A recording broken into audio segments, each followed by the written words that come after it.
নমস্কার সবাইকে। রিসেন্টলি দেখেছেন তুর্কি আর পাকিস্তান মিলে বেশ অনেক কিছু খিচুড়ি পাকাচ্ছে।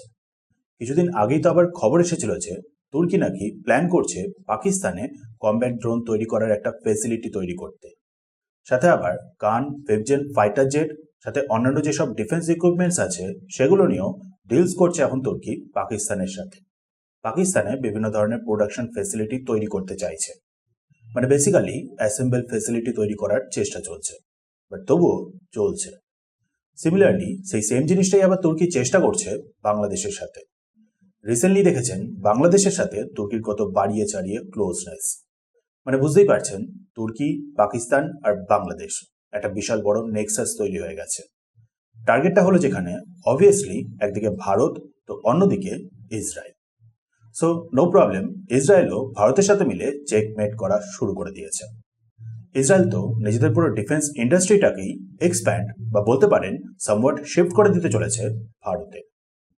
অ্যাকচুয়ালি আপনি জানবেন হয়তো রাশিয়া বলুন বা ইসরায়েল, দুটো দেশই হলো লম্বা সময় ধরে ভারতের ডিফেন্স সাপ্লায়ার। একটা সময় রাশিয়া যেখানে 70% মতো শেয়ার নিয়ে বসেছিল, সেখানে ইসরায়েল ছিল 2015 দিকে 34%। মানে 34%-এর মতো ভারতের ডিফেন্স মার্কেটের শেয়ার ইসরায়েলের হাতে ছিল 2015 দিকে। বাট এখনকার সময় দাঁড়িয়ে ধীরে ধীরে এই নাম্বারটা বেশ অনেকটা কমে যায়। বর্তমানে বলতে পারেন 5 থেকে 6% মতো। যার কারণগুলো হলো একদম মেক ইন ইন্ডিয়া, দ্বিতীয়ত ভারতের ডিফেন্স ইন্ডাস্ট্রিটার ডাইভার্সিফিকেশন।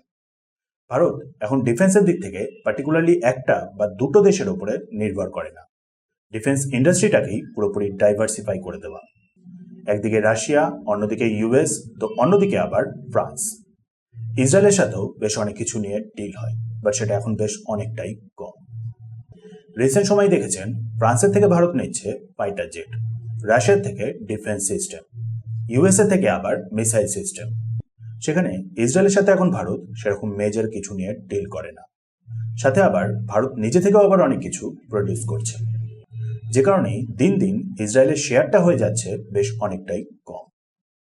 তার উপর আবার রিসেন্ট সময় দেখেছেন ইসরায়েল গাজাতে কি করেছে, যে কারণেই অনেকগুলো দেশ আছে যারা ইসরায়েলের সাথে এখন আর ডিফেন্স ডিল করতে চাইছে না। অনেকগুলো দেশ আছে আবার যারা ইতস্তত বোধ করছে। অবভিয়াসলি ভারত সেই লিস্টের মধ্যেই রয়েছে, যার ফলে ইসরায়েলের ডিফেন্স ইন্ডাস্ট্রিটাকে বেশ অনেকটাই প্রবলেম ফেস করতে হচ্ছে। আর ঠিক সেই কারণেই ইসরায়েল একটা মিডিল পাথ খুঁজে বের করে ফেলেছে। ডিফেন্স ইন্ডাস্ট্রিটাকেই বলতে গেলে শিফট করে দেবে ভারতে।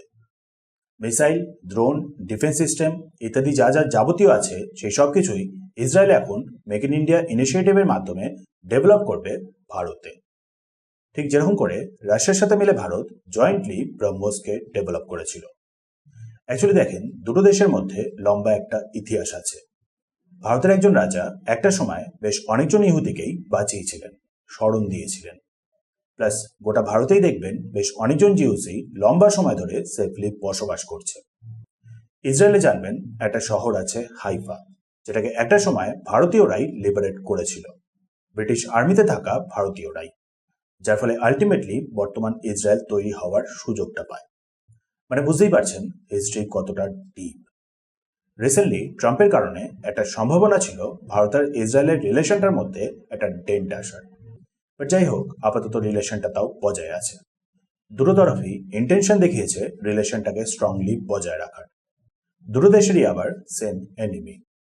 সো সেই কারণেই বেশ অনেক কিছু মাথায় রেখে ইসরায়েল নিজেদের ডিফেন্স সেক্টরে বেশ অনেকটাকেই ভারতে শিফট করার ব্যাপারে ডিসিশন নিয়ে ফেলেছে। জয়েন্টলি ভারতের সাথে মিলে বেশ অনেক কিছু প্রডিউস করবে ভারতে। টেকনোলজি ট্রান্সফার, ম্যানুফ্যাকচারিং ফেসিলিটি সবকিছুই হবে। সুবিধাটার ফলে যেটা হবে সেটা হলো ভারত ডেভেলপ করবে মেক ইন ইন্ডিয়া ইনিশিয়েটিভের মাধ্যমে। মানে জিনিসটা হবে মেড ইন ইন্ডিয়া, দিয়ে ভারত সেটাকে আবার বিভিন্ন দেশে এক্সপোর্ট করতে পারবে, আর ইসরায়েল তার মধ্যে থেকে নিজেদের প্রফিটের শেয়ারটা নিয়ে নেবে। মানে বুঝতেই পারছেন ইসরায়েল যেখানে নিজেদের দেশে থেকে ডিফেন্স ইন্ডাস্ট্রির মাধ্যমে কিছুই পাচ্ছিল না, সেখানে ভারতের সাথে মিলে ডেভেলপ করাতে প্রফিটের বেশ অনেকটা করেই শেয়ার পেয়ে যাচ্ছে। ভারতও সেখানে বেশ অনেক কিছুই প্রডিউস করতে পারবে ভারতে, বেশ অনেক অ্যাডভান্স টেকনোলজি হাতে পড়বে। মানে বুঝতেই পারছেন দুদিক থেকেই উইন উইন সিচুয়েশন। আর ঠিক এই কারণেই অনেক এক্সপার্টসরা বলছে যে ভারতই হলো ইসরায়েলের ডিফেন্স ইন্ডাস্ট্রির ফিউচার। এমওইউ মানে মেমোরেন্ডাম অফ আন্ডারস্ট্যান্ডিং আর বেশ কিছু ধরনের এগ্রিমেন্ট অলরেডি সাইন হয়ে গেছে রিসেন্টলি নভেম্বরে। শুধু তার উপরে ফাইনাল অ্যাক্ট করাটা বাকি। মানে বুঝতেই পারছেন কিভাবে ফিল্ডিং সেট হচ্ছে পাকিস্তান আর তুর্কির।